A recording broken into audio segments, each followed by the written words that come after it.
is here. All right. A Giucco Piano from Magnus Carlsen against Sergey Karjakin in the last round. Rematch of the World Championship match. And Carlsen has yeah, I'd be happy to play you a game, Bas Van Doren. That time in this particular broadcast has already passed. It was it happened closer to the beginning of the broadcast, but my next broadcast on Thursday would be another chance for you to play me if you want to. So I would gladly play you Thursday if you can make the show then. It's around the same time, 11 a.m. Pacific to 2 p.m. Pacific, which is GMT -8 or +8, whichever it is. Yeah, my next broadcast is Thursday. Because tomorrow is the Pro Chess League, and I'm doing the official broadcast for chess.com in the Pacific Division tomorrow. So that's my broadcast tomorrow. But today and Thursday, I'm doing my little Twitch. Okay, so Magnus Carlsen has actually like innovated a little bit in the Giucco Piano, and I remember a couple of years ago it made a big impression on me to see a game of his where he brought his bishop out to g5 and then tucked his bishop on g3. And this is something which I had like learned is basically just bad to have your bishop trapped here on g3. That was my understanding, was that it's like just bad to do that. And then Carlsen played quite an interesting game where he deliberately let the bishop get trapped there and then kept playing the game. And it looked almost like the opening, almost like, oh, this is like 1200 doesn't know the basics. And then, you know, it was another level of chess exploration. So in this round, he plays knight takes g5. Again, this is a move which like, you know, most 1200s or 1400s or whatever have like thought of at some point. But to see Carlsen play this in a Super GM tournament is like a different thing because, again, no Super GMs play this knight for 2 pawn sack. So it's like, what is he going for here? And again, it's like an investigation in depth of another thing that people have kind of said, like, people kind of figured it out, evaluated it, and moved on and stopped playing it. And then Carlsen comes back around to it and says, like, hey, let's look at this again. So he simply trades the knight for the 2 pawns over here. Black has every opportunity to defend his king, and you see there aren't many attacking pieces, right? There is this pin. It's hard for black to move the knight, and that means that the black pieces have to stay where they can defend it. So there's a pressure point here on f6, which is restricting black's ability to play the rest of the game. But Carlsen proceeds to like play the whole board from this and sort of like apply pressure all over. He's not necessarily going for a checkmate, and it turns out it's quite interesting. So, yeah, if black wants to just get out of the pressure on the knight on f6, one thing would be to try and maneuver this knight to d7. Sorry about some of these arrows. Would be to try and come around this way. It does make sense as he plays to first play like bishop e6 before blocking the bishop in with knight d7. Can black play bishop f2 check right here? Yes, he can. I don't know what you're missing. King takes f2. Welcome, Amon. I assume you wanted to follow up with either knight g4 or knight e4. So let's quickly look at both of them. Knight e4 check does not win the bishop because of knight takes e4 defending it. Okay, and now suddenly instead of white being down a piece, black is down a piece. Other alternative is knight to g4. Now the one move for white is to just take it with the queen, right? Man, I really can't get any cooperation out of my mouse lately.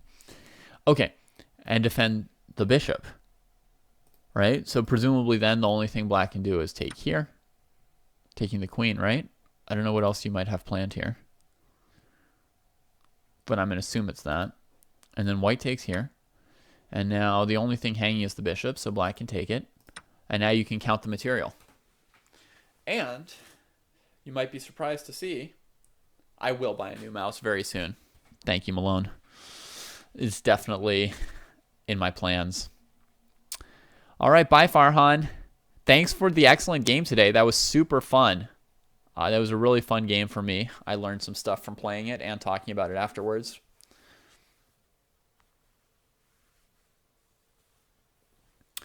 Yeah, so white comes out ahead of pawn, actually, at the end of this variation. Okay, so black could try and like defend the knight, either with like a knight maneuver to d7 or with a rook maneuver to h6. Those are like the two obvious ways to try and start untangling. If you never untangle, I mean, ultimately something bad could happen to you. So, I mean, you want to untangle this, whether or not anything bad could happen to you. I mean, you need to move. You need to be able to move your pieces at some point. You can't just leave this forever. So, some plan to get out of it. So, in the game, Karjakin goes for the plan that seems most obvious to me, I think, with bishop e6 and knight to d7. So the other option, rook h6, I think the downside to that is simply that Carlsen can take when the rook comes through h6, and then he's got rook and two pawns against two pieces, which is like at least material equality, plus whatever else he does in the meantime. So Karjakin doesn't go for that one, which sort of sacks back a bigger chunk of material than he's even gained so far. But I think it might also be playable for black. Worth looking at least. So he goes bishop e6, Carlsen b4, gains space on the queen side, then bishop d5. Black could trade bishops on d5, I think, but doesn't. Let's see. Oh no, because it allows knight e4. That's why he doesn't. Yeah. I mean, his plan is to move the knight to d7 anyway, but the thing is that now after knight e4, knight to d7, he's still immobilized because white got an extra piece on f6. So black still completely can't move. And yeah. I mean, this suggests itself to me at the moment as something really, really dangerous for black.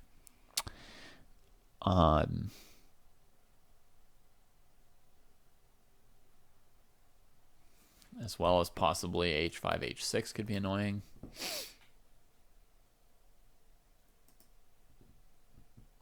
But yeah, rook to g3. Well, yeah, Outsmiter, if I'm reading your name correctly, it's in pretty bright green for me on this side. Outsmiter, yes, this is definitely like a risky looking position for black, but it's also a position which was basically just considered to be fine for black. Like, people had tried it 100 years ago and said, yeah, black can defend the knight on f6, and then it's not good to sack the piece. Now, I know in like speed chess, you guys have probably seen these kind of sacks happen before, and you know it can be very hard to play the position with the open king in speed chess.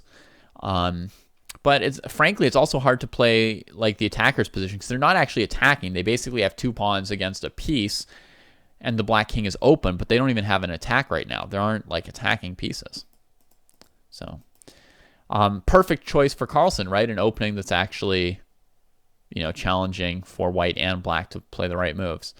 And so here, Karjakin goes for his maneuver, bringing the knight to d7, defending f6, and Magnus just grabs one extra pawn for it, and then keeps playing. So now it's 3 pawns against the piece. The rook is awkward, but at least black can move his pieces again.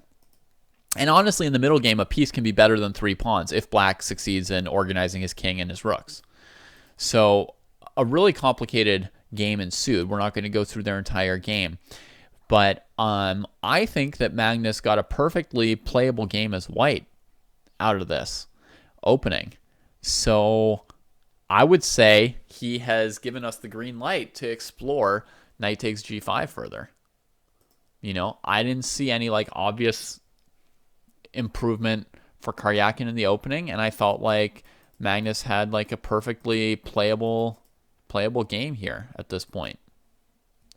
So that's my evaluation. Totally playable. If you guys want to try it, you are welcome to do this.